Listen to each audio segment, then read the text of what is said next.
Okay, I got two bikes to show you today. One not so nice and one nice. This bike right here. I picked this up yesterday. The guy was going to get rid of it.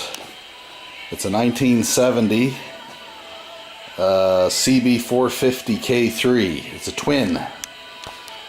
It's the 450 dual overhead head cam twin. It's got the drum brake on the front. Pretty old, and the price was right, so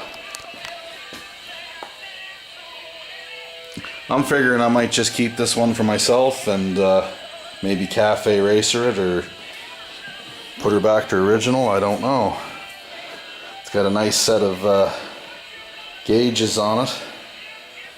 The tank is really bad, so if anybody knows where there's a cheap tank, you see there's a mouse nest in it. Yeah, the tank's pretty rotten, so I'm gonna need a tank. And the motor has good compression. It kicks over fine. You can see it's got compression there.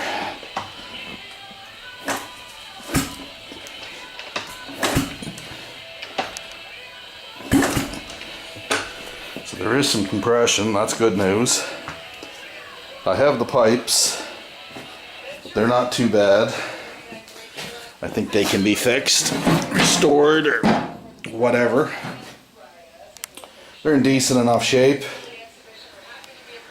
Anyway, 1970, these old Hondas are getting hard to find now in any condition. People want $1 million for them because they think it's some big rare bike.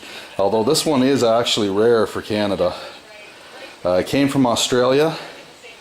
It was never registered in this part of the country, so I'm going to have to go through a special title search in order to get this one on the road, but that's going to be a winter project. Let me know, guys, if you want me to do a segment on this bike showing. I'm going to go through the motor, I'm going to take it out to the frame, clean the frame, and I'm going to go over the whole bike and rebuild things. I'm going to true up, get new spokes, I'm going to true wheels, get some stuff polished, send off some fasteners to the plater to get replated.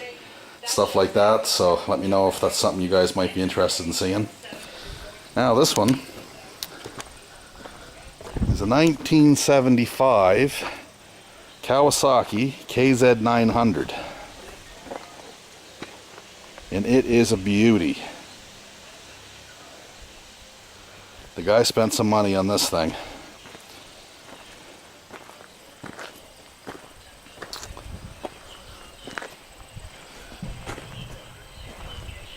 It's got the original paint scheme. It's all been repainted and plated.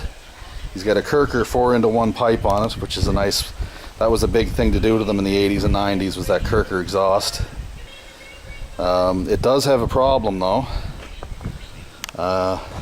This one's only got 14,000 miles on it. But the engine's been gone through already a few years ago, but there's a problem. It's developed in the last little while. Do you see how those three pipes are turning a purple color? Well, that was like the trick thing in the 70s. If you had nice purple pipes, that meant you went fast, you rode hard. But see how this cylinder here doesn't have any of that purple? Well, there's a reason for that.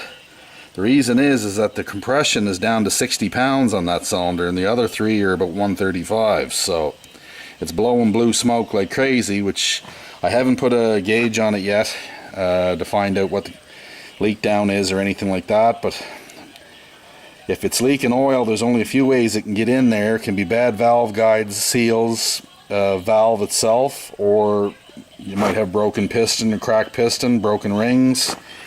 So the engine's probably going to have to come out of the frame, and I'll be fixing that for him. What a beauty. Seat's been all recovered.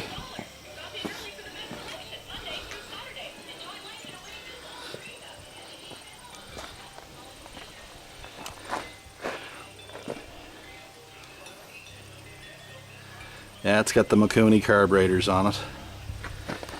I'm going to go through those as well. And he said that there's a problem where they're coming the overflow is leaking gas right through down onto the ground, and it's probably because there's something wrong with the floats. There's some dirt in them or whatnot. So we'll have to go through all of those. But anyway, yeah, thumbs up for War Amps.